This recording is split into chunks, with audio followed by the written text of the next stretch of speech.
বউ বউ আজ মন্দিরে না জনে বাবা দেখালে। বাবা কইলে মা রে মতে 10 টাকা দেই দিয়ে। আচ্ছা বউ মুঝে বাবা को 10 টাকা দেই দিলে পুরা খুশি হয়ে গলে। আরে তারপরে কোন হলা? তারপরে বাবা কইলে মালো আজ মু ভারে খুশি আছি তোর যাহা মাগিবার আছে মাগি দে। হ্যালো তুই কোন মাগিলু? বউ মু যে 10 টাকা দেই নথিলি তাকু মাগিকি নেই আসলি।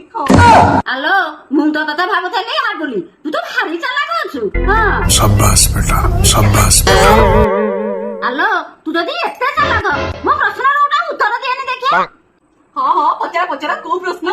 আচ্ছা কইলু দেখি গান্ধীজি কাঙ্গে সব টাকা হিয়ে আসুদিনি কনি কনি দেখি আরে বউ তুমি এতে কি জানো যদি গান্ধীজি টঙ্কারে কান্দি থাকতে তাহলে টঙ্কা ওদা হই না দাদা। কি করে কোন আগে না কিছু বুঝি পারবে যা পড়াই যা। কি করে